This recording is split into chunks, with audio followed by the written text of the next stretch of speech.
me to set that parking brake and let myself unwind. Shine that light on me. I'll sit and tell you my stories. I want to know about that, bro. That looked like the one thing I definitely wanted to be in. Next time you're coming with us. I'd love to. You're going to come with us. Dude, I would love to go. What a blast. Because, so you guys had the pass, I know, so you guys at least got to skip some of the line. Oh, right through like doctors. Because you guys must have had 1 million people trying to holler at you. Was there a lot of Oh, people? my God. It was crazy. It was great. It was great, though. You know, you don't know. We'll save it for the podcast. You don't really know how good Disneyland is till you get there because we're all cheap. Yeah. And we're like, $149. I'm not going down there for $149. Then when you sit on a ride, you go, I get it. Yeah. I'm safe. Did Eddie have children with him or no? Yeah, he had his son with him. Oh, he did? Yeah. His son and my daughter love each other. Really? Yeah, they love each other. They love each other. We all go to the same restaurant on Wednesdays because kids eat free. Yeah. And my daughter loves the spaghetti there. Yeah. The pasta restaurant. It's the worst shit I've ever eaten in my life, but they like it. And last week we went, and that's who was there. With Draco, and we all hung out, and the mom, and you know, it's a different world, man. That's crazy, man. And the kids, so does your daughter know about the podcast or anything? She doesn't know about that. Like, what does she kind of look at it as? What the fuck she knows? Yeah. I don't know what the fuck she knows. You know, she knows I got an office. Yeah. She goes over there. She sees the microphones. I got to hide the bongs and shit. Mm-hmm. She'll tell me she wants to go to the office, Daddy, and clean it. So I'll let her come over and wipe it down and have take fun. the garbage out and give her like $5. Yeah. Just to, you know. And she just lost a tooth, you said on the way in. You say your daughter just lost a tooth, That's fucking mind-boggling, emotional. Is it? For me, it was. Like, I'm not, you know, I'm from a different fucking world, bro. Yeah. Oh, I remember selling my teeth to some kid that came through town. Yeah, no, you didn't. Just on the street, yeah. Your baby teeth? I don't know if they were baby or not. Some of them might have been adult. But my mouth kept making them, bro. I needed them, you know? My mouth was just producing fucking, this was like a silver mine, you know? Or like something, you know? Like my mouth was like, do whatever we got to do to sell something. I'll fucking make as much enamel as you need. That's crazy. I used to fucking be petrified of the dentist. So I didn't go to the dentist for like 20 years. So I would just do my own dental work. No. Oh, yeah. I get a bottle of Jack, get some Coke and shit, get fucked up, get a wrench, and I'd go to work, dog. And just get in there. Oh, yeah. I pulled out like all these are all fake. Yeah. I pulled out like 3 of those motherfuckers. Fuck yeah. Wow. And then the day I did go to the doctor, I went to this Kevin named Kevin Sessa, DDS. Mm-hmm. In Bold, that's the day I kidnapped the motherfucker. The same day I got the teeth, I got my fillings done that morning. Oh, I could see that, dude. Dental work will make you want to fucking kill you, you know. You know, and my attorney kept saying you should use that in the defense, you know. And I'm like, nah, because I did want to kidnap this dude way before the dental worked. You know what I'm saying? Way before I went to the dentist, I was going to rob this guy. Me going to the dentist had nothing to do with it. Had nothing to do with it. He was going down whether I went to the dentist or not. But that's the beauty of these days. Like, you could do anything, man. You could go to the dentist first, and then you're like, yeah, I was high on some kind of gas or I helium. didn't know that. Bro, you know what? I could have made the excuse up. I just didn't want to. I wanted to end it. Yeah. I wanted to end it at that age. Like, I wanted all this just to end and to start over. I knew I'd fucked up. Yeah, did you have a lot of like amends to make when you went through, like when you kind of started to when you kind of got out of that sort of lifestyle? Oh, I still make amends. Really? Like, I still think of shit, and I go, you know what? I should call that person, or I should write that whatever. Like, I was just talking about my back. Like, I got a big beef with my ex-wife, you know. I have a 27-year-old I don't talk to. Oh, wow. Me and my wife just, you know, in life, we make a few good fucking decisions, you know, and me getting married, I was young. I wasn't really in love. I was a fucking criminal, you know. So what made you get married then? Like, what was the thing that you kind of, that honestly, when you think kind of, because look, I'm in some of those situations, like I worry about moving forward, but knowing that I'm not ready sometimes in certain environments, you know? Well, you're never fucking ready. I mean, you're never ready for dick. Right. There's no handbook on marriage. There's no handbook on friendship. There's no handbook on life. There's no handbook on anything. You know, I remember a kid years ago that was a phone guy at the store.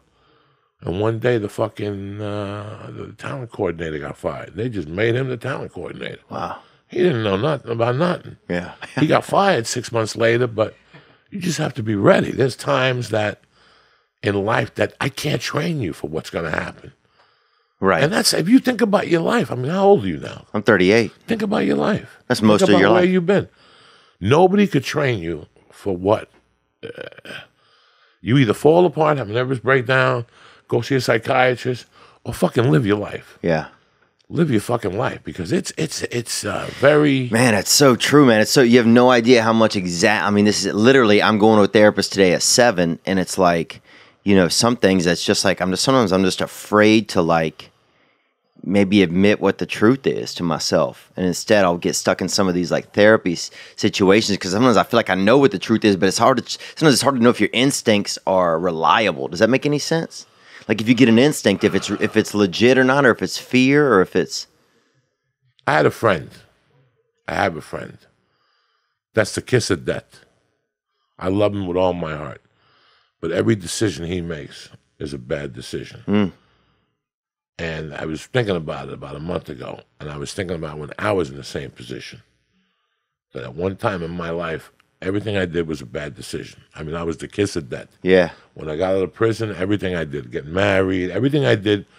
So I consciously made a fucking decision to think about every decision and not to do the first thing that came to my mind. Wow. It's like I had to actually do that. Right. Like, that's a bad idea. Like I would be negative to be positive. Right. Because I was doing everything wrong. Wrong. So before I do that, I'm going to fucking throw hot water on it and do the other thing. And I started... Changing your... Because you have to come to terms with yourself and go, this ain't working. Yeah, sometimes you got to realize that just naturally you're not going to make the best... Maybe your instinct isn't the best of decision maker. Yeah, and bro, you know, this morning I woke up and I saw something about the Nerdist. He got exonerated at NBC and all this stuff. I don't know who his accuser is or whatever. It got nothing to do with it. Oh, Chris Hardwick guy. Yeah, Chris Hardwick. But I was very happy. I've met Chris a couple times. And, you know, he is what he is. He's a sweetheart of a guy.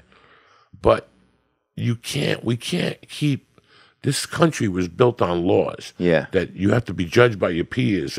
But we're getting judged by the internet now. Yeah. And that's not fair. That's not right. That's not what this whole thing was about. This is about, you say something, I did that, all right, give me the camera, give me the footage, let's go. But I can't base everything on your fucking word. That's why I don't go to therapy. Right. I use my podcast as therapy. I beat you to the punch. I'm going to get it out there before you could even get it out there. I'll tell you the fucking story. You want to know the story? I'll tell you. I don't give a fuck. It was 30 years ago. What are you going to do, arrest me? Yeah. Beat me up? What are you going to do? What are you going to do? At this point, there's not much you could do. Yeah. I do something positive in a mental type of way once a month. Yeah. Oh, you do a lot of stuff. I do something. Like I just reached out before the Netflix special, which you came out to. Thank you very much. Yeah, it was great, dude. You look awesome out there. I reached out to somebody who did me a solid when I was 16 years old, and I didn't know the amount of the solid that it was. So I shit on the solid. You know what I'm saying? Like, yeah. And I live with that every day. And we kind of talk, but I could see it in his face. Listen, he has no reason to talk to me. He really doesn't. Right. I caused havoc in his house. I caused havoc in his life. And I wrote him this long thing. And I just said, listen, if there's anything I could do to come over to your house and talk to your family, nobody wants to die with this shit on there. It's not such a big deal. Right. It was a big deal then. Today, it's not such a big deal. We all lived. We all survived. I haven't heard back from him. You know? Is it hard sometimes, like for people, like, do you find it, because what do you think is one of the things that like stops us sometimes from being the bigger man? Because sometimes, like, you know, like I want to be angry instead of be grateful, you know, or I want to be, you know, I don't want to reach out to some, you know, like I still want to hold that grudge. Like when you have those kind of moments, like how do you kind of get through some of that, you know, instead of being like, well, fuck, I could still hold a grudge against this person, but I'm going to do this instead. You know, TJ English, he did the podcast with me and Rogan, and he said in his 30, 40 year experience dealing with Cuban people, we're always very vindictive. You know, the book he wrote about that guy was about a godfather, you know, about a crime godfather. But the guy used to kill people himself. Like, that's unheard of. Like, when episode 8 of The Sopranos, they were thinking of canceling The Sopranos. I think after episode 7, HBO did not want Tony killing somebody. Yeah. Because a mob boss always sends an underling. But Chase wanted to make this point, so he had Tony kill him. With this guy Battle, you know, I'm very vindictive. I will get you. Yeah. I will get you. I will lay down like a fucking dog, and I'll wait years. I've done it to people already. You know what I'm saying? I've done it to motherfuckers already. Well, I'll sit in the bush for years. You know? That's a horrible way to live, though. Yeah. That's I'm the king of it. I could do it. Because that shit's stirring in you all the time. It's running in the background like an open window on the internet. Like it's just sitting there running. Like there's somebody right now that's in Burbank that I want to go over there and throw him out a fucking window every morning when I wake up.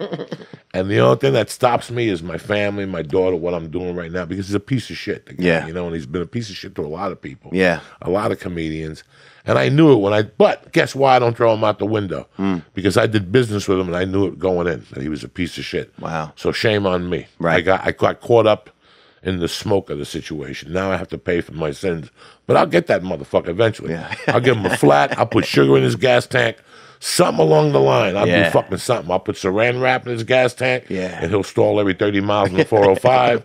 You know, I'm the king of that shit. That would be the worst. I don't want to live there. Yeah. I don't want to be there. You know, like I said, 2 weeks ago, I wrote a letter to my ex-wife. And I said all the things I did wrong. Yeah. And I took the letter and I lit it on fire. Wow. Because I don't want nobody getting that letter. I don't want to go to jail. Yeah. You know what I'm saying? So, and does she know all these things? Did you send it to her too? No. I just wanted to know. You wanted to know. I just wanted to know where I fucked up and how I was aware of what I had done, you know? So, man, I'm afraid to say, it's so crazy hearing you say some of that, because sometimes it's like, the truth sometimes, it's like I'm afraid, I'd be probably afraid to even fucking read it all to myself, you know? Oh, when I read it, when you read something, like when I write a story about me robbing somebody, I get my little iPad and I'm writing and I giggle, and then I read it. Reading it fucks my world up. Yeah. Like reading it fucks my world up for an hour or two. Because it changes the perspective of it. Changes the perspective. What you're thinking and what you're reading is two different things. It hits a little harder when I said I jumped through his window and all that shit. You know, it seems a little bit rougher. But I don't know. It's been great. I've been trying to, you know, ever since I have the family, I just want to shed some of this fucking snakeskin. Yeah. You know, that's why I don't like any of these accusations from people lately. I can't come back to Cleo and said that when we were going to University of fucking Texas one night, you touched my tit. I can't say that now. Yeah, that's crazy. I can't do that now 20 years later. That's not right to you. It's not right. That's not right to me. Let me call Cleo and go, hey, Cleo, man, a couple of years ago, I felt a little threatened by you in that room. We were doing blow, and you asked me to show me your monkey. Yeah. You know, what the fuck were you doing blow with me for? You know the deal. Yeah. You do a line of coke, you're sucking something. You know what I'm saying? That's what I'm saying, you're bro. sucking something, a pacifier. You're going to fix the finger. faucet. Yeah. You're going to fix the faucet with your mouth. And the reason why I don't like that is because I know I've changed. Right. That's the thing. I know I've changed the person. I know I don't see the shit I used to see. Yeah. And when I see it now, if I would go into buildings like this. When I was 21, I'd put a suit on, dog. Mm-hmm. And I'd walk past reception, and I'd walk into a business like this, and I'd pick the third floor, and I'd just go from door to door looking for Tony Smith. Wow. Tony Smith here. No, there's no Tony here. What room were you looking for? I thought it was 303. Yeah. Oh, no. Maybe check the fourth floor. You know how many times I'd open up a door, and there'd be a purse sitting there, or your wallet, and you went to the bathroom and let your wallet on the table. And I would just take a wallet, there'd be $500 in it, and I'd walk out the building, and I was good for the day. Yeah. I did that for years. I would walk into a building and just knock on doors like, I'm looking for Theo. Theo, dude, we used to do that too. We used to go through the neighborhood at night and we'd steal everybody's fucking car radios, right? But then here was why I did it, dude. At first, you know, we did it because we wanted a radio for our own car, but you only can put like one radio in your own car. So then I'd have a back seat with like 9 radios in it, you know, all these fucking radios sitting there. But then here's why I started to do it. Because then I would see people drive down the street and be furious that they didn't have any music. So then that would fucking make me laugh so hard, bro. Just see somebody driving. And this one dude started singing his own songs every day, bro. And I fucking... He had no radio? Oh, dude, this dude. Crazy how I never got into robbing cars or car stereos. I love watching I had a buddy who used to rob car stereos. But at one point, cars started putting a device in it that if you stole the stereo, it wouldn't work in another car. I think especially Subaru had the technology. Oh, yeah, Subaru. But I'll tell you what, bro. When I first started working for Subaru, it was 1986. And I was I was living in Boulder, and I was a detailer. But I became friends with the manager. His name was Peter Pinto, real street guy. Yeah. And one day he's like, "Why do you wash cars? You're like one of the best salesmen. Just talking to you, I can buy shit from you."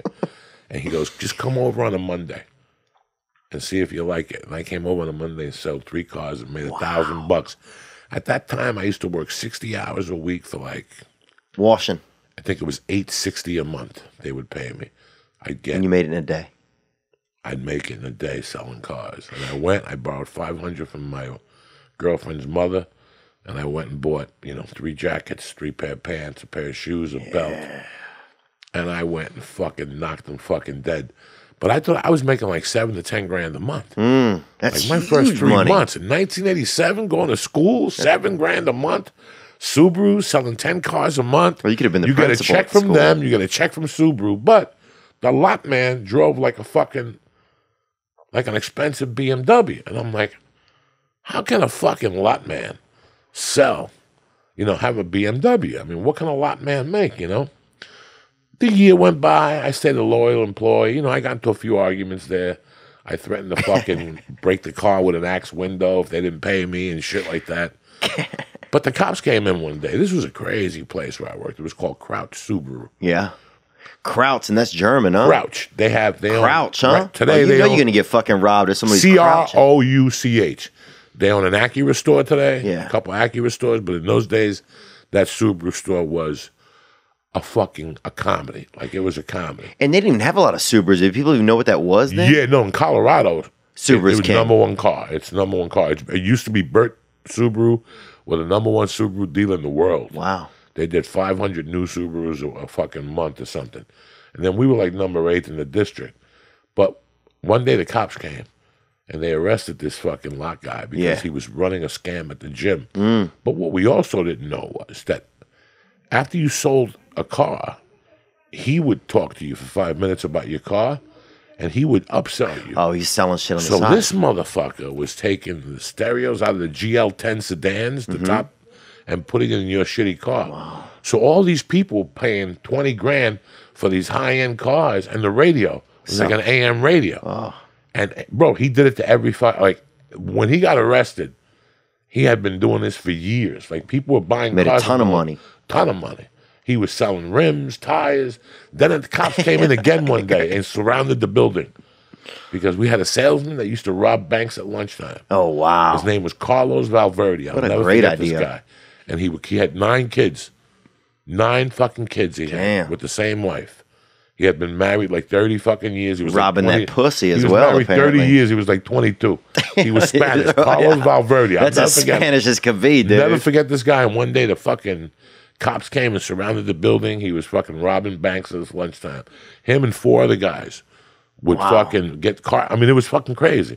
Then I got in trouble there. Like, this car dealership was a professional thievery. Like, the people Everybody who worked was there. stealing from There was a everybody. guy in there that robbed That's a banks. great sitcom. Everybody's stealing from Oh my everybody. God! There was a guy in there that was in probation because he robbed banks, and he just got out of jail after doing 20 years for robbing banks. The manager was a biker that would work 6 months of the year, Yeah. like cut his hair and shave, and he was a great salesman. Then the other half of the year, he was a biker.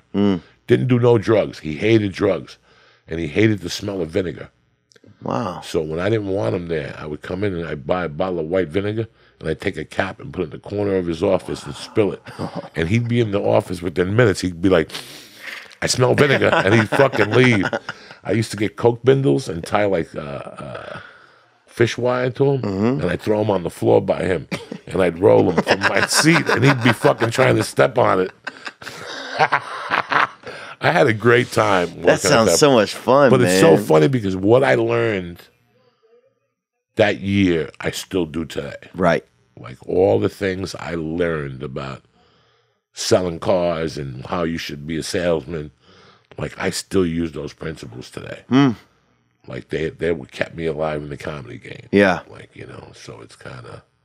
When you're So you said that your daughter lost a tooth. Like, what's that kind of like? So, like, what is like? Is it hard to go from like, being like? Is it hard to switch into like a dad mode? Like, did you ever worry that it would be hard to switch into like a dad mode, or is it just kind of naturally happen? Because like sometimes, especially as a comedian, as kind of like the center of attention, sometimes whether we want to be or not, and then like have your daughter be the center of attention. Is it different? Like, is it unique or anything? What's that like? I've had like 5 lives, man. Yeah. So like, I leave here now. I go over the hill. I pick her up at 3:45 from camp, and I take her to Muay Thai. And then I got a half hour in between Muay Thai and swimming. Yeah. And then I sit there for a fucking hour and sit with her. And then from there, we go to dinner tonight because it's Wednesday night. So it's spaghetti night. So it's spaghetti night. It's... And does she, like, if she's in the pool, you're just watching her, it's like all the dad stuff. Yeah. And I'm very fortunate because a lot of the people on the pool are moms. Right. I could go with my wife. Oh, nice. The way I look at it, I got a second chance of being a dad. Wow. I fucked up the first time, so now I do it to the T. I'm the type of guy, if you give me a second chance at something, that's it. Whatever the past was the past. Next time, I'll do it to the fucking letter. Yeah. And it's all that's going on right now in my life is very important. Like every aspect of it. The balance I have is show very up. important. You got to show up every day. I give a fuck about my family. Yeah. We got to feed our family. We got to eat, and we got to act like a family. If not, we're gonna end up like an LA family. Yeah. Divorced, and I got a 16-year-old wife, and I don't want that. I did that already. Yeah. I did that already. I want a family. I want to go home at night. So I enjoy my comedic life. Mm-hmm. I love my podcast life. Yeah. I love going to the store and bumping into you guys. And I know, it's so pussy. much fun. Last night was so much fun in the parking lot. And sticking your fingers up somebody's ass, and you're talking about this. And then I went and got pizza at Joe's, and I brought a Sicilian slice for Lee and his buddy, and they waited for me by their open mic. Oh, that's So we cool. sat in the parking lot till 12:30 eating pizza, talking shit, and people were pulling on going, Joey, what's happening? And we're talking about black dick and fucking how that it's funny because I'm going, yeah, the chick, she liked black dick. she liked the banana mist around the dick. And as that, a black guy pulls up and goes, it's funny you're here. I was just talking about black people. He came over, we started telling him about banana dicks. I mean, we were there till about 12:30 just talking. And then I go home and I wash my hands. I pee, Check on the kid. And then I walk in her room, tiptoe. Yeah. And I turn the turtle off. That's doing like this psychedelic show. Oh, dude, it's crazy they put kids through some of that. So now I turn this other thing off, and then I give her a kiss, and I say, God bless you. And then I walk to my office, and there I am smoking dope. Yeah. 2 minutes later. And then, so it's like I have 9 lives in between. And they're all going on at once. I really respect that fathership shit. Like, I don't get high. Like if I get high before, like, swimming or something, I do Listerine. I change my shirt. I put Visine in my eyes. Show up like at least a pro. Yeah, I show up like a pro. I don't show up like fucking, looking like Cheech and You're not having your daughter hold the roach in her swim bag. No. Yeah. In fact, yesterday morning I got up because she went to pre-care first, right? She went to, at 2, she went to like pre-care. Mm-hmm. And I was against it. But when my wife took me and I saw the kids, I go, what are we going to do? Keep her in the house all day? Right, because it's fun that you do art and stuff like that, and they get to interact with other you kids. Interact with other kids. That's that's the biggest thing. Gotta interact with other fucking kids. Yeah. That's the big thing that when I came from Cuba, I had a big problem. I didn't speak the language, bro. Yeah. I didn't speak the language, and then my father died. So I was like Vito when he came from Italy. Yeah. You ever see The Godfather 2? Mm-hmm. When Vito came, he was like a half a fucking retard. He was like singing songs at the INS. He was like singing. Yeah, he's like one of those guys going through my neighborhood with no radio. Yeah, with no radio. Yeah. And that was me. I was damaged goods. But my mom had me in an adult world because she didn't believe in daycare. So here I am with her at the track. I'm at the bar with her that she owned. Yeah. You're at the laundromat. You're learning about everything. That didn't do me no favors. Right. Yeah, it showed me the world, but it also slowed me back. It took me years to. It took your childhood away. Probably took a lot of your childhood away. I was a single child. Yeah. So that don't help either. So you don't learn how to chair. You don't learn how to do. You get jealousy issues if a kid is around your mom. So I had to learn to deal with all that. With me, I wanted her. Listen, man, let's fucking be honest. As men, let's be fucking honest. Your mom was hot? No, my mom was a fucking dirty whore. Oh, sorry. I know what we're being honest about. My mom was okay. She's about a 7 or 8. Let's be as honest as we can, you know. A woman has to fight hard in this world. Oh, yeah. Okay? It's just the way it is, ladies. I'm not here to tell you why or how. It's the way it's always been. It's a tough time. The odds are against a woman from day one. I'm trying to shorten those odds. If I could get her from 9-1 odds to 7-3, yeah, I did my job as a dad. Amen. I love that. And that's filling in those voids. See, I thought being a dad was buying your kid a $22,000 car. No. At 25, when I had my kid, I thought that's what having a child was. Having a child is when, dog, my phone's ringing. I don't give a fuck that it's ringing. And I'm on the floor with her drawing crayons every night. Yeah. Like every night, her and I sit together and we get crayons and she yells at me, why don't you use markers? I'm like, because I'm fucking old school. I like crayons, bitch. You know what I'm saying? I'm a crayon type of motherfucker. And while I'm doing that crayon, I'm thinking about my life. I'm looking at her and I'm thinking about the shit I didn't do as a kid. But that's every night. You get that second chance. When I get home, we eat dinner. She says her prayers. Even though I'm talking about eating assholes all day and fucking that fucking Polish fuck and all this shit that comes out of my mouth. Then at 6 o'clock, I'm this guy that says prayers at the table. Yeah. And Mercy, take your elbows up the table. And I talk to her in Spanish. And oh, I like that. So if I say, oye, ¿qué está pasando? I'll say it, oye, ¿qué está pasando? How was school today? So whatever I say to her in English, I say to her in Spanish. And even if she don't understand, she'll understand me as she gets older. She gets it. Yeah, she understands. What are some things that she does that you notice is like you inside of her? That must be kind of cool, huh? To see like something, like a moment in your kid when they like, maybe they laugh a certain way or they look a certain way or they do something like, you know, when you see like you it's like, you know what I'm talking about? Yeah, no, there's a couple things I see already. I see that she likes her alone time. Yeah. There's times we walk in from doing something and she's like, later. And there's times I'll go in her room and she'll tell me the truth. She's like, Daddy, I want to be alone right now. And I'll hurt my feelings, but then I'll go, I'm the same fucking way. Why would I be hurt? I don't like her temper. Yeah. Sometimes she goes off on my wife and I got to sit her down and she gets red. I see that Cuban blood going. Oh, wow, yeah. So that Cuban blood is good, but it's bad in some situations. So I want to hone it. Yeah. It's more of a soup. So I brought her into jiu-jitsu about 2 months ago. Mm-hmm. And she fell in love with the dude because my daughter's going to be a little dirty whore. I mean, I love her to death, but she loves men. And I wanted that. Yeah. I'd want her. Like, I bring her around guys so she's never scared. She's never intimidated. Oh, I like that. My mother was a bookmaker, so she worked with men. And I used to admire how my mother walked into a room and the respect she got from men. Wow. It wasn't a respect that she got because she had big tits, because she laid the law down in that room. Yeah. I came from a very interesting background that I didn't know. When my mother was 16, her and her sister went to a dance in Cuba. Mm-hmm. And my mother couldn't find her sister. So she went outside and some guy was raping her. And my mother broke a bottle and cut the guy, stabbed him from one side of his back to the other. He died. So they had to get my mother out of Cuba into the States. So my mom went to like Curacao first. Curacao first. Yeah, we have a military base there. Huge military base. Huge. And then she went to the States. And then she went back to Cuba with a fake identity and everything disappeared. Wow.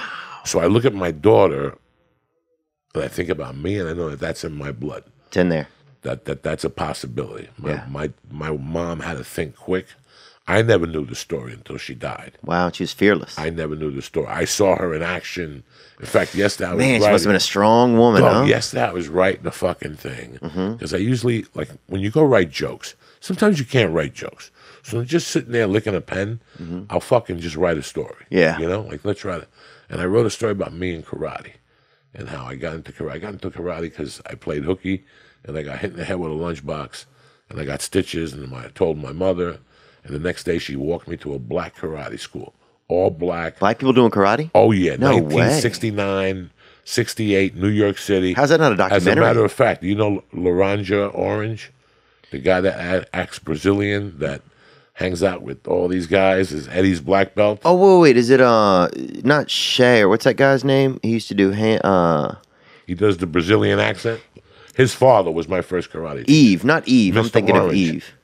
You know what I'm talking about? That guy Eve that comes down sometimes. He's like friends with Tate Fletcher and those guys. No, it's not him and Mickey Gall. He comes with those guys. No. Not him. No, this guy's one of Eddie's black belts. Wow. He has a show, the Laranja. He's a black dude, but he makes believe he's Brazilian. And he That capoeira boy, yeah, huh? he insults everybody. His father was my first black belt. And his father would walk around with a fucking wooden sword and hit you. There was no giggling allowed. That's crazy. And I remember I got kicked in the stomach one time and got the wind knocked out of me. And I'm like, I'm not going back. And my mom grabbed me. She goes, you don't go back in there, I'm going to kick you in the stomach 50 fucking times. So get back in there. That's no big deal. You got kicked one time. He would make you run on the streets with your gi on, barefoot, in 1968. So you would be running past all your friends, and then the next day you go to school and your friends like, hey, karate man, come on, show us some karate and shit. So then you'd be put on the spot, kind of. You kind of had to respect your art. You had to show your art to your friends, and you had to then you decide for yourself: do I respect my art? Am I going to show it, or what am I going to do in this moment? That's why I love the martial arts so much, because at that time I was so fucked up, but they brought me into something. And I used to get bullied by this kid, Rudy the Haitian. He was a Haitian kid. Yeah, Haitians can be wild, man. It's risky. It's 50-50 shot every time with a Haitian. And this is the 60s in New York. I don't even know what a Haitian is. Yeah. But the whole neighborhood called him Rudy the Haitian. And he was about my age. And he would beat me up like once a month or whatever. And one day I got the karate down. I lit this motherfucker up, Jack. I lit him up with kicks. Some fucking double dragon, I got him with like 20 kicks to the stomach and shit. And then the next time I fought him, his father came downstairs and grabbed my arms and pinned me and let him hit me. And then his father took me upstairs. It's a cheat code. And my mother would wake up in the mornings, take me to school, but my mom would have a bar, so she wouldn't go to bed till 4 in the morning. So she would do all this shit and then come home and take an afternoon nap. And this one particular day, he came upstairs, knocked on my mom's door, which, big mistake. Yeah. My mom opened the door like, what's going on? He's like, the next time your son hits my son, I'm going to hit him and I'm going to hit you. And my mom got a fucking kitchen knife and chased him up the stairs. I was like 5. Damn. I was like crying, Mom's gonna get there. And also my mom came down holding a knife, said that motherfucker will never fuck with you again. And we went inside. But the lady next door had seen everything that went down in the apartment. Everybody on the floor. But it was the 70s. There was no camera, and Americans shut their fucking mouth. There was no rats. You were not allowed to talk to the police. You were raised not to talk to the police. Yeah. And I'll never forget, like 10 minutes later, the cops knocked on the door, and they had my mom in the hallway. They turned her around. They were about to arrest her. He kept saying that my mother had a knife, and the little old lady came out with fucking, what do you call those things? Knitting, probably knitting a cross or something. Yeah. Rosary beads. Oh, yeah. And she goes, I saw the whole thing. She didn't have a knife. And that was it. She had a spoon. She was stirring coffee. Isn't that right? And my mom goes, yeah, see, in Spanish. And the cops were like, all right, let it go. And my mom was telling Rudy's father in Spanish that "Wa matar, hijo de puta," all this shit. And a week later, Rudy's family moved from the building. We never saw the Haitians again. Wow. Now with your mom being so tough, was it like was it tough to feel like affection from her? Because sometimes, like, my mom's a hard worker, right? My mom delivered, she's a delivery woman. She delivered newspapers when I was a kid. She delivers magazines now. She's always had a fucking van, Now she's got her husband. He has Alzheimer's. She don't even know he's in the van. He's with her every day, just fucking bouncing around in the fucking passenger seat.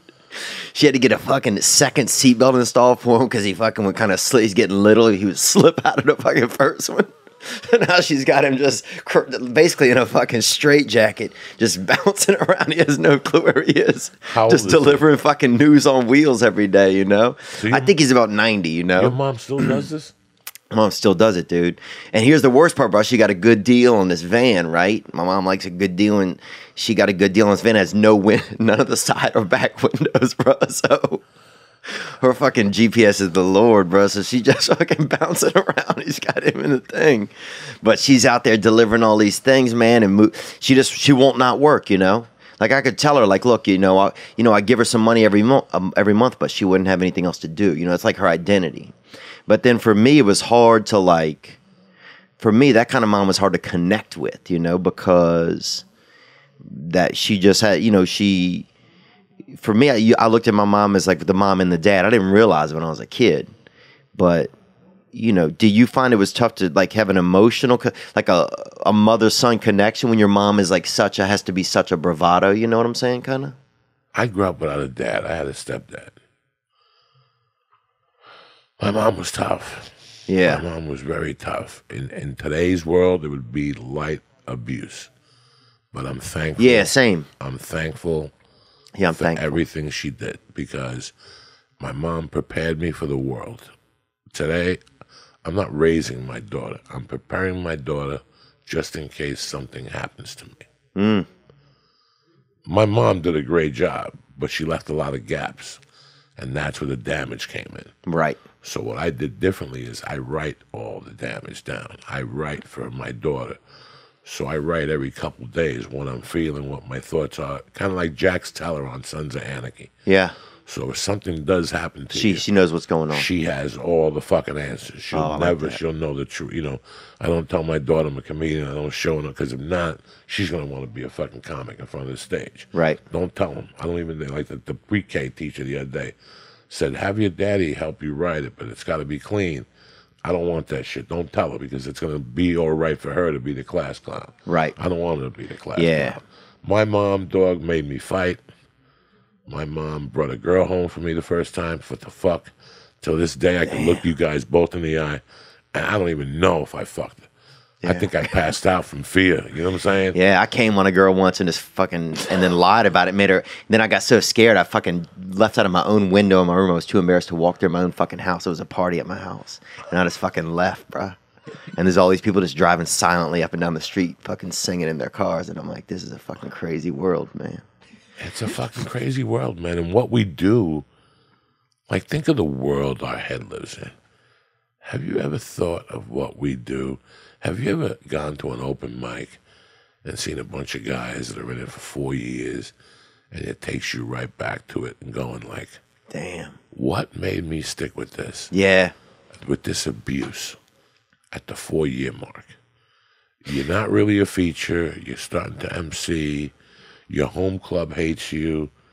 Your friends go to Montreal. You're not going. Oh, that's the worst. You know, it's all these emotions that most people can't hang. Most people. Listen, I've been here 27 years. I've seen a ton of people come, and I've seen a ton of people go. I've seen people that I've gone to gigs with that have conversations. They love comedy. This is what they do. And a year later, I go to a commercial audition, and there they are in there with a camera, going, well, you know, it was a little on the tough side. And you're like, what are you talking about?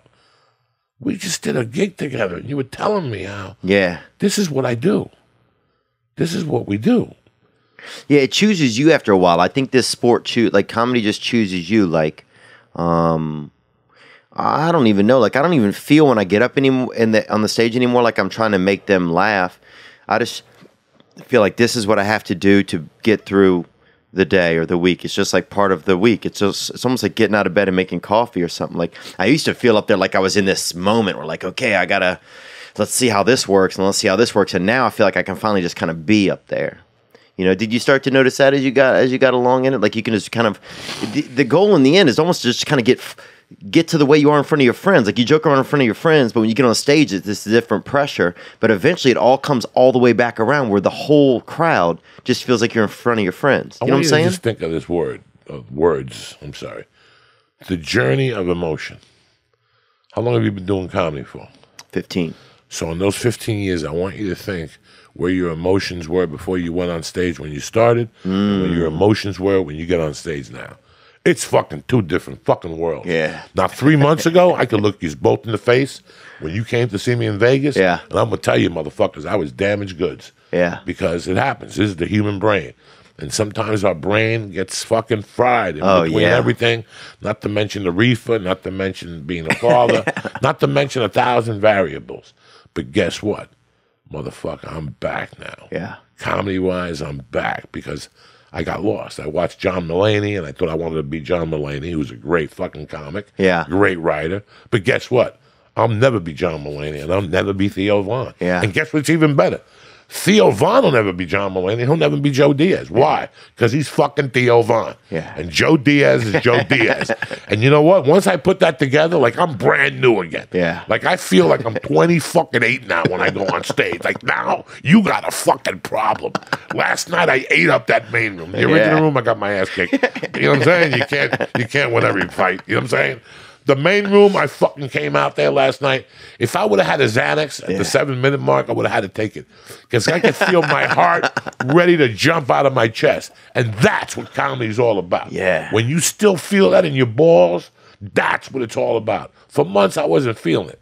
The business part got to me. Yeah, the business part's scary. part sucks dick. The fucking numbers and this and that and the tickets. You know what? I don't give a fuck. You don't want to come see me? Don't fucking come see me. I'm still going to do what I do on stage. I'm going to be crazier than ever. Crazier than ever. I don't give a fuck about society or how fucking what you can say and what you can't say. That's got nothing to do with me, bro. I'm a comic. And I'm sick and fucking tired of what's going on. No more safety net. Yeah. You know, I was making excuses up, Theo. I'm not going to the comedy store no more because I can't work out new material. Too bad. Work it out at the comedy store. Work it out. If you bomb, you bomb. Yeah. That's what Mitchie Shaw intended that place to be. But in my head, I'm like, well, they pay $25. I can't bomb. Fuck you. Fuck you. I got to take a chance on a fucking tightrope. If not, I just become a comedic robot. And that's what I was becoming. A comedic, scared robot. No, man. No more. If I'm in the middle of the bit and I think of something that happened, I'm dropping it. And if I forget the bit, so be it. So be it. I'm going where my mind takes me now. My balls are connected to my heart, are connected to my brains, and that's it from now on. I'm 55. What do I got? 5, 6 years left to do comedy before you're too old and ugly to get on stage and people like Joey. Let it go. You know what I'm saying? My mom will drive you to fucking gigs for the rest of your life. I am so over comedy now. Like the Netflix special, all that stuff was like I shed like this snakeskin. Yeah. I'm like, I'm done. There is this skin that comes in with the industry that it's like, it's not cool for guys like us. No. It's not your thing. Don't fucking tell me what to say. Don't tell me not to fucking say. Number 2, I went and I bought every piece over the year. The last couple of years. You know, with the podcast, we have great families that we've developed. Oh, yeah. They know my love for comedy. So people started bringing me albums. Bob Newhart albums. Oh, wow. And fucking Lenny Bruce live from Carnegie Hall. And fucking, they brought me all the Richard Pryor albums. The good one, Bicentennial Nigger. And it wasn't something I said. Or, you know, the nigger's crazy. Those are raw Richard Pryor. Wow. And I forced myself to put them back on turntable. Fuck videos. Yeah. Fuck watching fucking specials anymore. Think about it in your head. Put it on video. Look how they did it. They would do a tour and tape the bit the best way it came out. You could hear the bit end and then it'd start all over again. So the albums were brilliant. Yeah. Why aren't we doing that? Yeah. Why aren't we doing that? I don't want a special ever again. Yeah. Ever again do I want to shoot a special. You know, it's so... From now on, it's just albums. Yeah. I want you to listen. I want them to hear the glasses. I want them to hear the fucking breathing. I want them... That's what comedy is to me. Yeah. The specials, they forgot how to shoot them. 100%. They forgot how to Bunch shoot of them. fucking... Go look at Lenny Bruce. Everybody tries to be avant-garde now. They're showing you the audience. They want to show you fire. They just show the stand-up from the waist to the head doing stand-up. Yeah. Don't show me the fucking audience. Because I watched somebody's special. He was bombing. The audience wasn't laughing. Yeah. And you could hear like this laughter. If you laugh, you go like this. You move back and forth when you laugh. This audience was stiffer than fuck. Yeah. And you could hear the laugh track. You know, Netflix is about to drop, 47 new specials? Crazy. That means nobody's going to get to watch them. We're all going to be caught in a mess. Yeah, Whatever. what are we even going to do? It's almost like Netflix doesn't even care if people watch them. It's just that they want to say that they own it. You know what I'm saying? It's in a weird way, a lot of networks have become like, and I'm not likening this to slavery at all, but they've become, that's what it's almost about. It's like, how can I own a piece of this person? As opposed to like, how can I push this art? You know, like I find that with some it's just like, I don't know. It just, sometimes I'm like, I want to be freer than that, you know? I want to be freer than that. And like, you know, I mean, I feel so fortunate, like, you know, just to be like, even, you know, Fighter and the Kid guys and, you know, to be able to be friends with guys like you and Joe and, you know, just becoming better friends with some of these guys where it's like, I feel like we're in this free space, you know, it's like, we don't have to, dude, I hated for years, man. I used to not be able to be myself in this town, man. And it made me feel like you know, there was something here that made me feel like where I had to like, try and act like the second best friend on a sitcom or something. And it was just, man, I just hated it, and I hated Fuck you and the fucking horse. You know what the best thing somebody says to you is, be yourself. Yeah. And we never understand what that is. What's be myself mean? Exactly what I just told you. Yeah. You just said it. The goal of comedy is to appear to them like you're talking to your friends. Yes. When I talk to my friends, what do I talk about? And they love it. Do I talk about intelligent stuff? Do I try to make believe I'm intelligent? know. No. I talk about the filthiest, whatever the fuck is on my mind. You It's talk racist. about whatever. Some shit is racist. I'm not racist. Yeah. But some shit, you got to say it with color. Or if not, it's not going to fucking come the fuck out right. Yeah. You know, some shit, we're living in this, don't come to the show. Yeah. You know what, man? When I came here 20 years ago, I really, really, really wanted to be on TV. We all do. Mm-hmm. But now, after you do this, and we have this freedom, really? You want to go work at CBS and have somebody come up to you and go, excuse me, but the word is the instead of and? Yeah. Does it make a difference? Yeah. Ain't nobody watching this shitty fucking show anyway. Yeah. Does it make a difference whether I say and or the? They pay some lady to come up to you and tell you, oh, the word is car. Instead, who gives a fuck? Who gives a fuck? You know, so Yeah, it's ridiculous. it's very, bro. you know, that's why I always looked at comics early on. When in the 70s and the 80s and 90s, a lot of comics ended up in rehab that were on TV. Yeah. You're fighting it with yourself. As a comic, a real comic should have a hard time on network TV. Yes. Well, I mean, I just had at a lunch with an exec the other day. He's a friend of mine, and we were talking about that. I said, well, y'all get so many fucking writers and give them these shows. These people aren't entertainers. Like, I wouldn't watch half these fucking, they're not even real. They're just writers. Like, why do y'all keep putting writers in front of camera? Like, I'd rather watch, like that girl Punky Johnson that works at the Comedy Store? Black girl in the kitchen with the long dreads, hardcore fucking lesbian, bro. You know what I'm saying? I love so, her, bro. She's so lesbian. 2 years, she's going to fucking just sprout a cock. You know what I'm saying? She's ready to party, But I would watch her. She's only been doing comedy maybe 5 or 6 years, right? She's from Louisiana. I'd watch her more than I'd watch some fucking writer in this, just because she's at least I just use her as an example, but she's just she's a thing, she's entertaining. It's like that's one thing I like about Sebastian. Like, at least Sebastian's fucking entertaining, like Sebastian's very entertaining. You watch him and you see a show. And that's what I try to do from time to time. Oh yeah, no, I think you do a great job. My wife calls it when I become white. Yeah. When I try to become a writer. Yeah. When I try to write jokes like all the great writers, that's where I fail. That ain't us. That ain't us. They want us to go up there and be what's in our hearts, what's in our soul, and you know what? Half of it you're not going to agree with. Yeah. But that's what comedy's about. Comedy is how my world collides with the real world. That's what should come out of your mouth. What's going on in the real world and what's going on in my world. Like, when your mind, those poor Filipinos, poor Thai kids were in there stuck. In my mind, that coach is Sandusky. He was going to take him to the cave, fuck him in the ass, and kill that motherfuckers. He was going to figure out what to do with the bicycles. He hadn't planned that yet. But he was going to kill He's those trying to figure out kids. how to hide 30 bird scooters. Yeah, he took the apostles down to a cave. What do you go look at a cave? What's in a cave? A bat. He was going to fuck those kids. It took Marines to get him out of there. He was going to fuck those kids and leave them down there. 2,000 years from now, some fucking guy was going to find 12 little fucking Thai kids, skeletons, with all their assholes fucked up. Yeah, and a Penn State University hieroglyphics on the wall. Sandusky Jr. and shit. That's fucked up. Like, that's what we see. That's what comedy is. Right. So stop letting comedy, you know what I'm saying? Yeah. The political circle. It's not funny. It's not funny. It's dead. It's dead. It's if you go up there with a political joke, I don't want to hear you no more. Because that's the first thing I see on the news the first 10 minutes. Yeah. And it's just, Americans are sick of it. It's hatred. It's pure hatred. I don't want to be a part of that at all. I don't either. At all. I don't want to be a part. I'm so happy I'm a felon.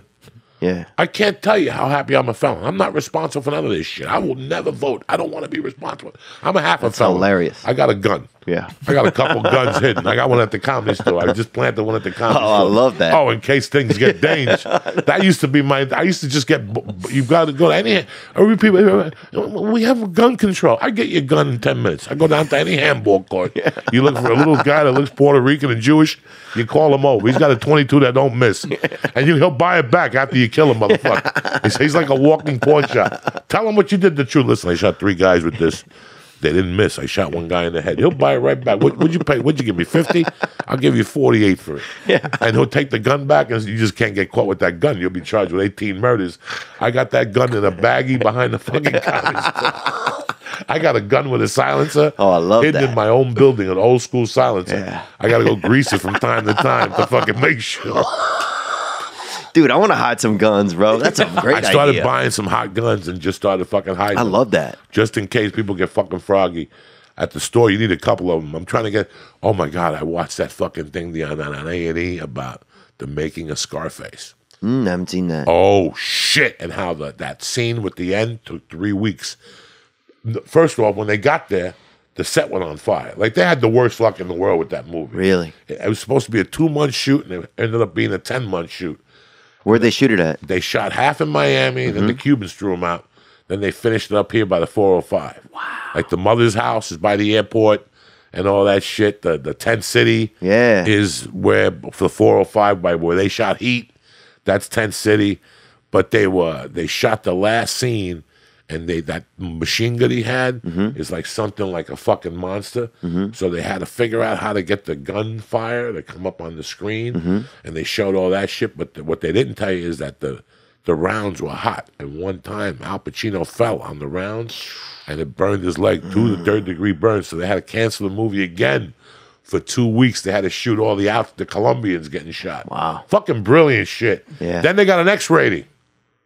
Oh, and they said they couldn't put it in theaters. Couldn't put it in theaters. And then they had to fight the X rating. And then they released the movie as a Christmas movie. No. Scarface came out. Can you check and see what was the release date? Bells will be theatrical. ringing. People would go into the movies and going, that ain't a fucking Christmas movie. Like Rudolph's been doing coke, bruh. Fucking Blitzen just bought an 8-ball. Dude, you remember the little guy that's a comedian that was in there? December 9th, 1983. Jesus. And I remember Can you imagine that I saw the commercial. I was living in Aspen. And it didn't reach up there. Like, it had gotten, like, they were talking. Al Pacino said that when at the premiere for the critics, that they started walking out at the 30-minute mark, like, in chunks. And he just kept sinking in his chair from the embarrassment. Like, he thought it was going to bomb? Yeah, it was a bomb. Like, people were, like, fucking attacking him. Brian De Palma, Universal, saying it was the worst thing they've ever seen in their life. The hottest show is Dynasty or something. Oh, wow. And I can see that. She showed up. Oh, really? Victoria, whatever, the real pretty older woman. And they interviewed her. They said, what'd you think of the movie? And she goes, well, I left at the 100th fuck. Wow. I think 100 fucks is enough for a person in a lifetime. There was 4,400 fucks in that movie. Oh, my God. They counted them, 4,400 fucks. They could play that at a wedding, I feel like. And then what happened was the movie bombed, but the VCR, it came out in February, and it just blew up the movie. And now the movie's in the top 10 all-time sales. Even though the movie ate a bag of dicks in the fucking box theater, box office, once it hit DVR, I still remember going to a friend of mine's house. Did you see it at the theater or on VCR first? Brother, the movie came out December 9th, 83. I was living in Aspen. I got off the plane February 1st, 1984. And as I got into my buddy's car, he looked at me and he goes, have you seen Scarface yet? And I go, no. I saw the commercial. We went right to this movie theater in Secaucus called Harmon Cove. Right there, right by Newark Airport, like 20 minutes from Newark. Wow. I didn't go home. I didn't unload. It was the matinee. It was like the 2 o'clock movie. Wow. And we couldn't even sit together. It was sold out. We couldn't even sit together. It was that sold out. And at that time, it was picking up momentum. It was February, and it started picking up momentum. And then I went, when it came out in VCR, I still remember, like, Theo, you would call me and go, come over Friday. We're picking up 4 8-balls. I'm going to have a case of booze. And we would sit there from Friday night at 11 after Miami Vice. We would go out after Miami Vice and then go back to your house at about 2 or 3 broads. And we would snort coke and watch Scarface and Godfather 2 the whole weekend. Damn. And and every time they do a line, we'd do a line. Wow. Like that type of shit. Like just. Shit is making my dick wet, Oh, bro. yeah. Those were the good old days. But you can't do that shit no more. Can't do it. Thank God. Look, your life has changed. Yeah. You're a completely different person. You don't have the social issues you had anymore. That's true. It was all the drugs. See, now I have the social anxiety. I get the social anxiety when I go to the store. But it's been a lot better lately. Has it been? Yeah. Do you when you think about there's one thing I was just do you remember Angel Salazar? Did you ever work with him? All the time. One of my idols. One of the guys that helped me the most. I bumped into Angel. And Angel Salazar, for people don't know, he was Chi-Chi. Yeah, Chi-Chi in in Scarface. Pacino met him at the thing. 1993. I'm a struggling comic. I'm confused about comedy. I don't know nothing about comedy. I'm just telling people I'm a comedian.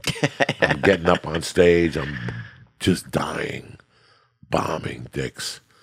And I go into Hell's Kitchen to cop a bag of Coke because I was working on 57th and like 12th Avenue. I was selling cars at a Jeep place. Okay. And from there I would walk through Hell's Kitchen and go to Port Authority. And one day it's like July of '93, and I'm walking through Hell's Kitchen, and who do I see in front of a building but Angel Salazar? Wow. And at this time, I knew he was a stand-up. I knew he was a comedy store guy. And he'd been in Scarface. He had been in Scarface, and he was Cuban. Yeah. And I went up to him, and I go, I'm Cuban. I want to be a comic. And he shook my hand, and he took the time to be my friend. And he gave me a fly to come see his show. And I went, and I was blown away.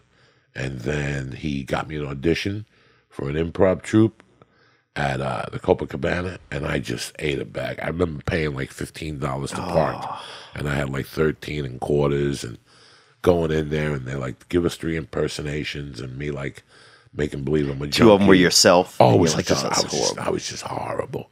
I had no idea. And I would call him and ask him for advice from time to time, and he would give me a little advice from time to time. Then I started working with him, and he is one of the all-time pissers. I mean, he is really a cocaine savage. Cowboy, yeah. He's one of the only people that went on to church and did a package in front of Lee, and Lee's face turned fucking red. Wow. Like, that's the only way I could get him on the podcast.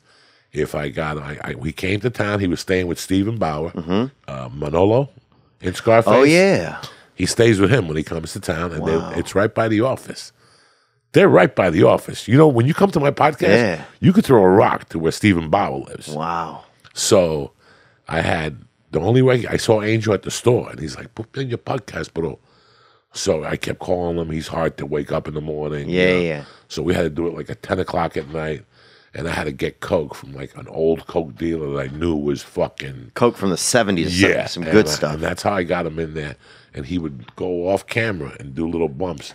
And Lee kept looking at me like Lee. That was like Lee's second year in the podcast business. But the funniest, I mean, I have 1,000 Angel stories. Yeah. I mean, we used to work in El Paso, bro. I can't even imagine. Dealers would knock on the door. Everybody wants to give that guy blow. It is hilarious. Do you think that part of that kind of like sometimes you become a role? No, he'll tell you. It's crazy. He's gotten laid from it. I mean, it's never stopped. One of the funniest stories I ever heard was he did Rochester a couple of years ago. And he in New sells York? out. Yeah, the Rochester. Yeah, I love it up there. That club. I love Rochester, bro. That little walk. Brother Weeze up there, the radio. Dude, Brother Weeze is the best. Dude. Brother Weeze is the best. And he did the early show Saturday, and then he told them that he was going to take a nap in between shows. And they knocked on the door, nothing. They knocked, nothing. They kicked the door down. Angel's passed out. He's bleeding from his nose. They get him up. They finally gave him coffee, and he went up there and he bombed. And then he passed out again. They put him in his car and left him there. And he kept saying that they roofied me, man. Hello. His opening line is, hello, where's my Spanish people? Where is my Colombian? No, he always go, where's my Puerto Ricans? Where's my Dominicans? Where's my Colombians? I want to talk to you later. Once they said they raised their hand, they're Colombians, he'd say, I want to talk to you later.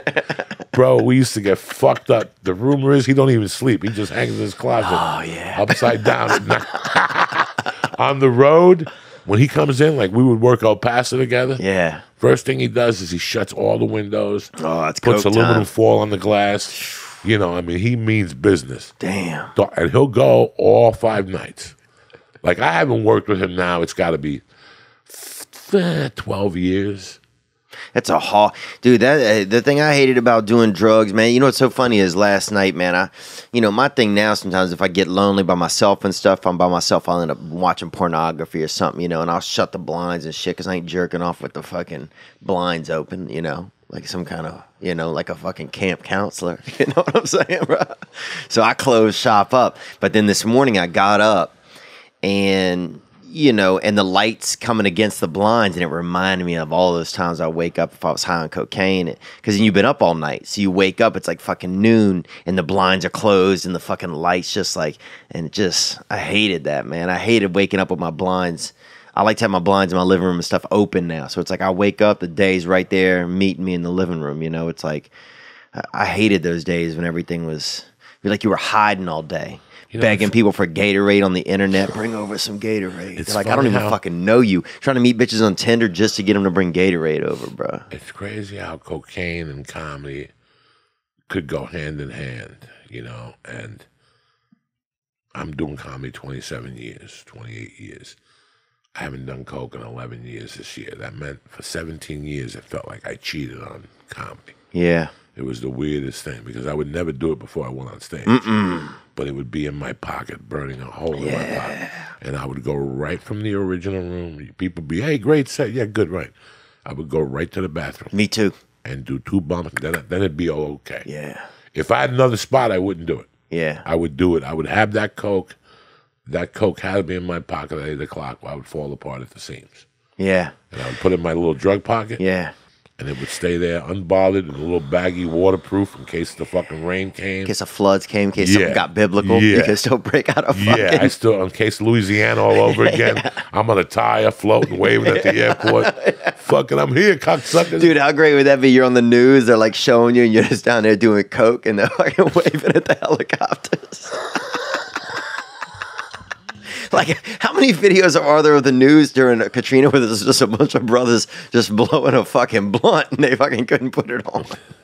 And just yelling up, you can't stop me, bitches. Yeah. Who the fuck would even have a blunt? That was terrible. And it's going to happen again.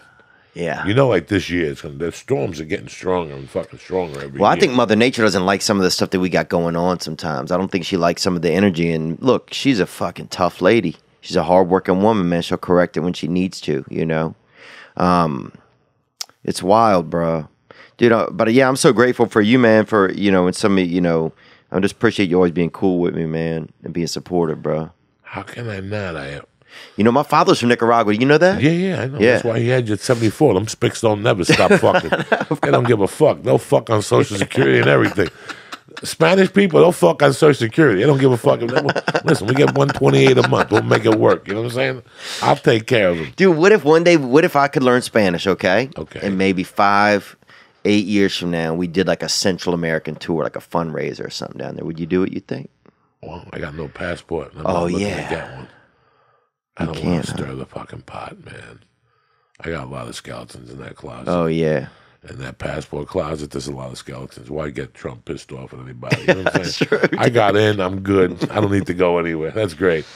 You want to go to fucking England? That's great. I can't do shit, but it's good that you learn Spanish anyway. Yeah, I want to learn. It's good that you learn a language anyway. My dad used to talk it all the time when I was young, man. I loved hearing him talk it. Listen, man, the only language that don't help you is fucking Latin. But you take Latin if you're a genius, if you're going to be like an engineer or something like that. Yeah. But just, it's like when you become an attorney. I was telling Rogan, if you go to UCLA tomorrow and go, I want to become an attorney, a lot of your prerequisite is math because they're teaching you how to solve problems. Right. So you're going to go, why am I learning all this fucking math for? I'm getting into law. So, yeah, you're a history major, but you're going to have to do a ton of math work because it just adds up to that shit. I don't even know why we got on this. But. No, it's good. I mean, it's like, I think about Latin. Sometimes it helps you just to kind of know words immediately. When I first started out in college, I wanted to do Latin and do all of this shit. And then, like, halfway in, I fucking thought I was going to be, I got a job as a busboy in Tucson, and I thought I was going to be the best fucking busboy in the world. That was my goal at one point. It's like, I'm going to be the best. I'm going to be bussing in fucking London, bussing tables. Like, I had this dream to, like... Are you serious? You were a busboy in Tucson? Yeah. Yeah, dude, my mom used to live out off of Gulf Links, off like on East Pantano, like way out there on the east side. In Tucson, Arizona? Yeah. Because I went to college there. The guy kidnapped lives in Tucson. Really? Oh, really? He lives in Tucson. Oh, wow. I call him. It's not a guy Sam Fox. It's Fox isn't his name, is it? No. Vela. Because they had a guy at Fox I used to work for. I could fucking kidnap that dude. But he was also kind of cool, too. Tucson used to have one of the craziest comedy rooms of all time. It was called Bugsy's. Yeah? On Tuesday nights, you had to give him a bug to get in. Yeah. A real bug? A bug. Rudy Moreno used to book the room. If you showed up with a bug, they let you in for free. Oh, dude. Oh, my God. The guy that ran the place had to weigh 900 pounds. He had like 8 necks, but he had cocaine that would make you go fucking blind. That was all cortisol in his neck from doing coke. It was hilarious. He had the best coke in the world. I love that. It was $150 for the night, and there was 3 comics. We all got paid the same. Guess who I remember going down there with, like my second or third time, and he got the virginized. Mencia. Fluffy. Really? That's how young Gabriel was. Wow. We took him down there one time, and he came back. He was pale. I was like, man, I got my dick sucked. He was like 18, hanging out with Uncle Joey and shit. That's when Southwest used to have the seats that would face you. Oh, yeah. Remember those?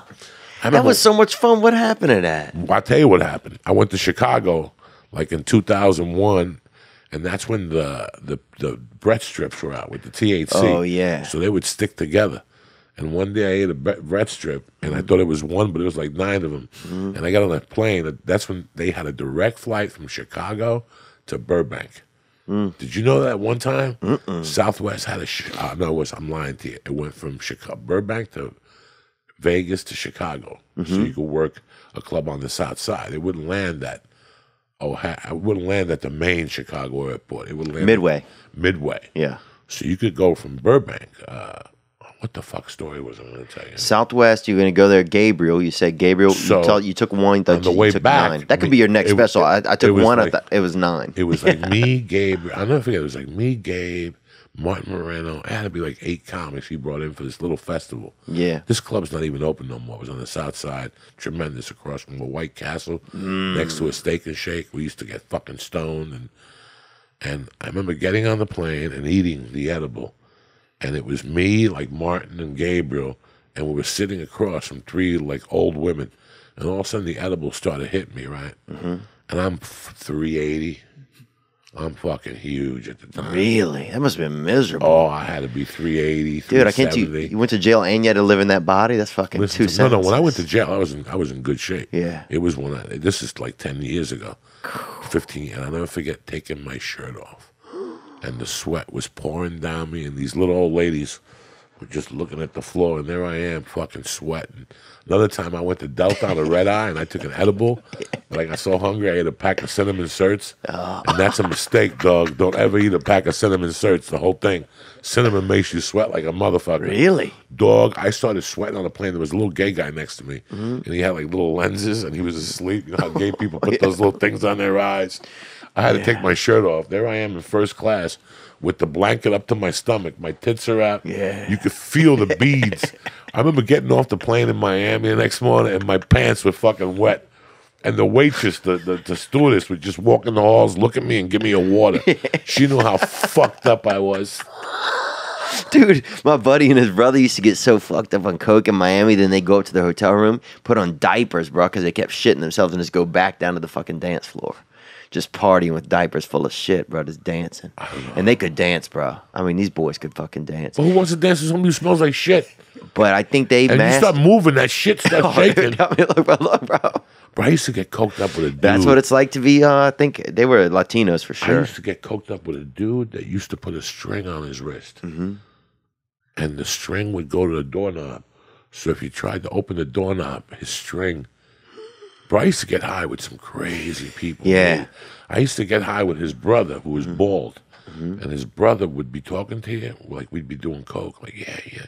And all of a sudden he'd go...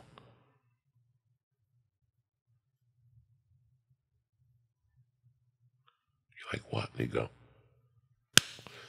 And he'd smack himself because he kept thinking flies were landing on his head. He would smack himself 80 fucking times a night. Damn. And we would laugh at every fucking time. And after he'd smack himself, he'd go. Oh, yeah. Bro, he used to put balloons. He lived on the 34th floor. I had another friend, Kurt. He's dead now. Rest in peace. Good dude. He used to get so paranoid that he would put little parachutes on his cocaine. So if the cops came, he would throw it out the window. and the little parachutes would fly. I mean, that's the shit that was the 80s, you know? That's God, the 80s was good, bro. fucking craziness how that shit just took over. Everything was so much fun back then. I feel like there was so much more mystery and intrigue like when I was growing up than there is now. Like now there's not a ton of room for like even your imagination because everything is, you don't have to wonder anything. There's no, like back in the day, a rumor was one of the most popular forms of like information, you know? Like I remember rumors was like. Remember the rumor that Richard Gere got caught with a mouse in his ass? Yeah. In San Francisco, like for years. Like I never, like my friend was a surgeon. Yeah. He was on the. He cut his ass open. Yeah. But I remember, dude, I would start shit. I remember going on camping trips and the day we would leave, I'd be like, Jay Leno died. And everybody would be like, no fucking way. And we'd be out in the woods for a week and everybody would think that Jay Leno died. And I knew he didn't, dude. And we would have these fucking things and we'd stay up at night talking about, the Tonight Show and shit like that. And then they get back and you'd be like, he wasn't dead. And I remember people being like, that's psychotic to do that. Remember when Chuck Liddell was the king of the world? Yeah. Well, one day Eddie Bravo's having dinner with with Dana White. And you know how Eddie Bravo's a big Fidel Castro fan. Is he really? Yeah. Dude, Fidel came and spoke to me one time. I went to Cuba once. Did he really Yeah. speak to you? When fucking Fidel died, I call him up and I go, Eddie, do you know Fidel died? He thought I said Liddell. He looks at Dana White. He goes, Chuck Liddell's dead. I'll call you back. When did you go to Cuba? I was a student. We went there, and then they had like a big thing at the university in Havana, and then Fidel came and spoke to our students, just to our group. It was like 5 hours. They had this thing we had to listen to so we could hear what was going on. He was an interpreter. They had fucking, I think, horse meat in the other room. People in there fucking getting a little bit of cut of horse and they're fucking putting it in their jaw. People are outside just partying and drinking. They served alcohol at it, and they had an interpreter, yeah. And he just basically just told us how great, basically a lot of numbers about how good Cuba was, It's like literally for 4 hours he spoke. Oh, he wouldn't shut up. It was like giving him a line of coke. Yeah. You could never shut that motherfucker up. On Sundays he would hold like these things, and he would talk for 8 hours about the numbers of the country. Yeah. What's going on in Russia, what's going on in the United States. He was very intelligent. Yeah. You'd have to sit there and applaud. Yeah. Oh, really? Yeah, you'd have to sit there and pay attention and applaud. Yeah, the balcony was all cute. Yeah, they'd be watching you and shit to make sure that, It was fun, man. We had so much fun in the city, man. We went to a baseball game. And what else did we do? I remember we were walking around just hanging out, drinking, Havana Club, or whatever, people. What year was this? This is 2002. Wow.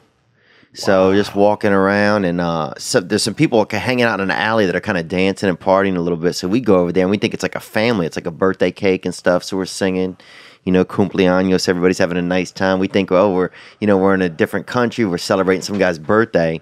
Then one of the dudes at the birthday starts eating this lady out. Fucking just, and we're like, this ain't, and we're like, oh, these are escorts. Like we didn't know. We thought it was like a family.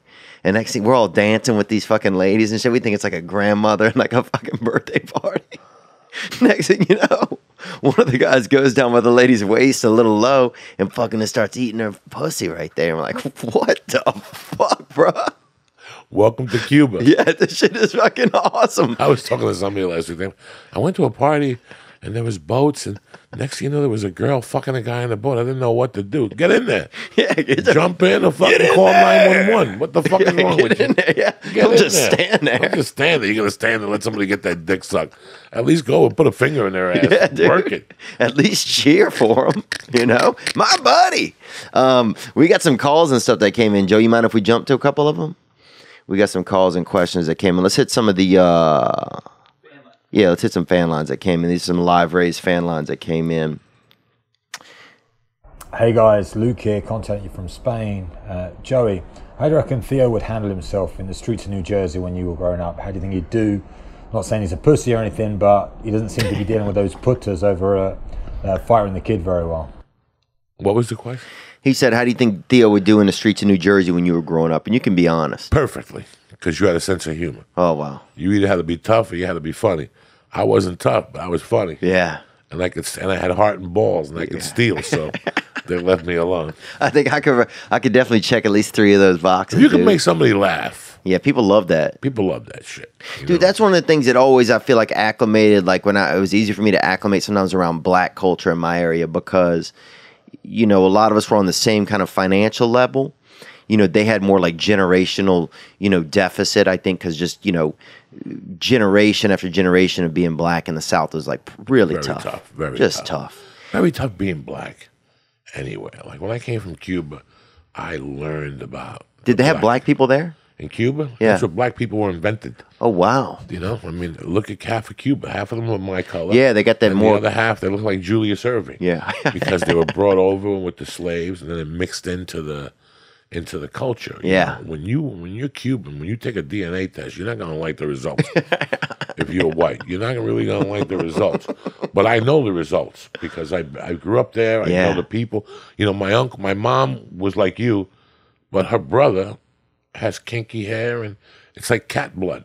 Yeah. Like I have two cats that are Siamese. They're brothers. One looks like a Siamese. The other guy looks like a leopard. Because every 8 generations, that leopard blood comes out with the spots and shit. Wow. You know, my sister, same mother, same father. My sister's dark. Really? Yeah, my sister's Oh, that's dark. beautiful. That's my cool. cousins, they have the band in Cuba. Emmy and Eki Alfonso. Emmy, the sister, is dark.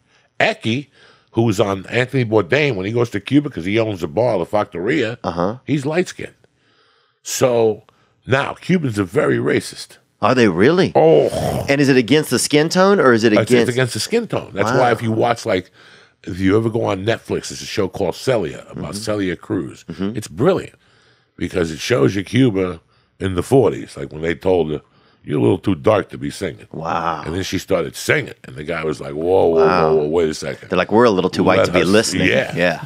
You know, it's really interesting when you watch that show about how the homosexuality, that shit didn't fly in Cuba. Oh, wow, yeah. But they have the best homos of all time. That's what I'm saying. They I have the would best gay guys say. of all time.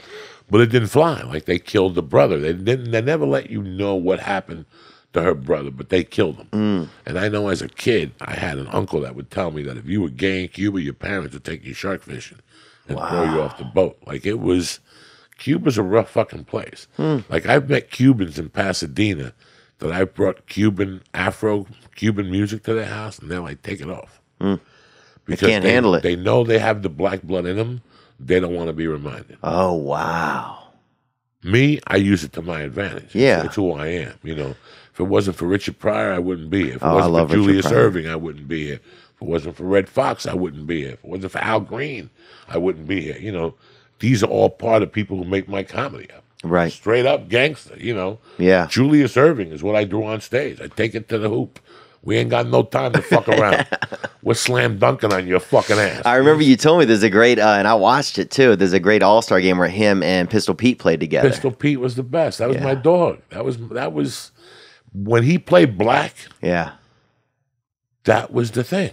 Pistol Pete. Yeah, he was the first white guy to play black. That played black with a white mind, but black dribbling. And Yeah. he wasn't fast. I mean, he could ask him. Look up. He'll run the 40 in 2 days. Yeah. Took him 2 days to Yeah, run he had to the bring 40. lunch.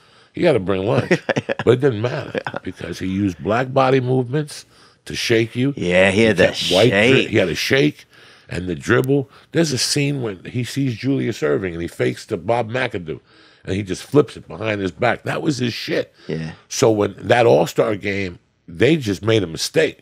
They put a white dude. They put a black dude that was dressed up as a white dude on the NBA East team, yeah. and he just fucked them up. It was his game, you know. If you watch it, he only had 4 assists. I read the box scores of that, but watch what he was doing that game. Beautiful. Pistol Pete was blacking it up. Yeah. That's that black culture. That's half of what I got. That's why I can never be relevant. Half of what I do is black, a little bit is Chinese, a little bit of Santeria, a little bit is fucking Jewish. I'm a fucking Jeet Kune Do. Oh, you're fucking 9% Halloween, Yeah, bro. I'm 9% Halloween, and I do Devil's Night. I'll hit you with a sock with flour. I don't give a fuck, Jack. I'm a Devil's Night type of motherfucker. Halloween's for fucking kids.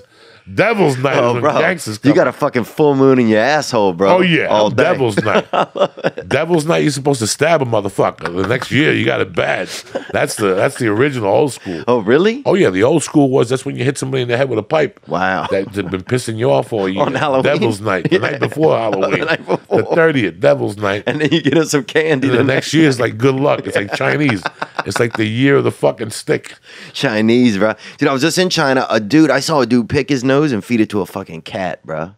And the cat ate it and it was like, but that's China, you know? China's like the thing you're walking with your buddy. He dies. You fucking make a soup. Couple people eat and you fucking cruise. And nobody knows nothing. And nobody knows nothing. And the guy's honored to die and be part How of the long did you soup. stay in China? 1 week. What'd you think? I loved it, man. You know, but they're a forward moving place. Like you can't get citizenship there as a, you know, like nobody's coming into China. Like China's doing, they're ready to take over the world, but not in like a fucked up way. Like I don't think it doesn't seem like the people are thinking about it in a military sense. They're just like, we are Chinese, we are proud, you know, we just keep moving forward. You need something built right there, we'll fucking build it. We'll build it 100 stories high, you know, it doesn't matter. Like we'll die 9 times, we'll be reincarnated, whatever we got to do to just keep it You moving. did comedy how many nights of the 7? Keep it moving. Three nights. You just went by yourself. It was great. Yeah, we went over there, and they got a group over there called Cine Productions or whatever, Promotions. Dude, they do it. It's great. They flew me first class, put me up. Oh, bro, beautiful places. I never even stayed. Dude, some of the hotels, fucking places so expensive, I couldn't even sleep, you know? Like $600. I'm not fucking... I'll stay awake and watch the money go by, you know? At least enjoy the walk around the room. This thing's $600 a fucking night, you know? They had like 9 light switches in there, dude. It's like a fucking, I don't know where I was. It was insane, bro. You could spend 40 minutes just fucking turning on all the lights. It's fucking crazy what we do for a living. It is, man. It gets really interesting. Let's take another couple calls if you don't mind. I got a piece, so we'll take one more and we'll get the fuck out of here. You got it. Let's do it. Suggestions I can give my You start. Joey. What's some good advice or some suggestions I can give my wife for her first psychedelic trip? Appreciate it, man. Love you guys. Whoa. Is that guy living in an aquarium? You see that fucking guy right there? First thing for a psychedelic trip is For his wife. for his wife. Just make it easy for her, but then fuck with her once she's high. Yeah. Oh, wait. I think you told me a story about this one time. Yeah, with my first wife in San Francisco in '85, we took some Grateful Dead ass and we went to a party. I was very nice to her. You said her stepdad was at the airport. I kept telling her, don't you have to pick your father up at the airport? And she's like, let's go. And then she'd go, what time is he coming in? I mean, I had this poor girl going. Then there was a poster of Bruce Lee on the wall. And I kept going, looking at Bruce Lee going, don't say nothing to her. No, come on, bro. Don't say nothing to her. She can't handle it. Oh, come She on. would look at me like, what's he saying? I don't know. Don't listen to him. I put that girl, that's the girl that I wrote the letter to. I bet it is, Because I put her through death. I You know, bet I it remember is, one dude. time we were living in San Francisco. I was living in the Haight-Ashbury, and I was just a professional thief in the daytime. I bartended 2 nights a week at Rock and Robin's. Yeah. But there was all these Cuban refugees that sold nickel bags, and I was the interpreter. My job was to go to Japan City, whatever, and I would pass out traveler's checks. So they would bring me stolen traveler's checks, and they couldn't do it because they were Cuban. They didn't know the language. Right. I would take a $50 traveler's check, pay something $4, and then they give me 46 and change. Oh, wow. That's the old school. And traveler's checks, you can't. You could. It would take a while to come back So this is around. what you do with traveler's checks. You go to the bank, get $1,000 worth of traveler's checks. Go to your hotel room. I'll come over, kick the door down. I take the traveler's checks. I give you 5, and then you get another 1,000. Because they were guaranteed they could never I be see. stolen in the old days. It was a scam and a half. So I would go to you. We got 500 today. Let's go buy some traveler's checks. You have to file a police report, but then they'll give you. It was a lot easier in '85 Right. than it is now. Now they probably you got to go give a finger test and see DNA but back then there was no American Express traveler's checks. Yeah. I remember hearing about this on But television. I'll never forget one night, like, we were at this Cuban dude's house, and we were snorting coke, and she was sitting there with me, and this Cuban dude goes, not for nothing, but your wife doesn't say much. I go, she's deaf. She wasn't deaf, she just didn't speak Spanish. Oh, yeah. So the guy looks at me and goes, he's all coked up, he's like, I don't know if you know this, I work with deaf people in Cuba, right? Right? So she's like, I'm like, talk to her in deaf language. And he's like, Deaf and he's doing all these noises and shit. And all of a sudden she's like looking at me and she goes, what do I do? And I go, just throw some hand signals and fuck with him. And she's like, and all of a sudden he looks at me and goes, I never studied that language. Fucking. What do you miss anything about your first wife? Like, was there some cool stuff about her? Yes, we were kids. We were kids. Being kids is fun. We were kids. We were in love, you know. Yeah, that kid love, that young love. It's like 21, 22. Yeah. But it just went somewhere. And she grew up and I didn't. That's what happened, if you want to know the truth. Yeah. She grew up and I didn't. And I wasn't the type of person you wanted to be around back then. Yeah. You know? So, yeah, there's little things. I missed, the bitch was from Buffalo. I love Buffalo. Nobody made a wing like her. She made wings in a wok, and she made blue cheese dressing from scratch with Corona beer. You never seen nothing like that. And I'd watch Delirious. This is way before stand-up comedy. I'd rent videos and watch shit, and she'd cook those wings, and she'd make fucking thousands of those wings in a fucking wok. She was a great lady, and we have a great daughter together. You know, I don't talk to her, but she's in my thoughts. God gave me a second chance. Yeah. And that's why I got to get the fuck out of here because I got to go to karate, You gotta go see, and Muay Thai, and swimming, and the whole fucking deal. Yeah, I'm happy I came down here to see you, man. I fell in love with you a long time ago. And that now I'm happy because my senses were right. I picked 3 winners. I picked a lot of guys. I picked you. I picked Kate. I picked Dean Delray. You know, you guys are hustlers. You're honest. I could see that Comedy Store, you know, it lets you see. I see a lot of people who fake the funk up there, man. Yeah. You see them. You see people who fake the funk. You actually see people who go up there that wish we do bad. You watch them in the back of the room. Comedy Store has a lot of different angles. It teaches you how to be a lot of things. You know? But the thing that you get the most is that the camaraderie you and I have, we couldn't have a better camaraderie if we came out of the same snatch.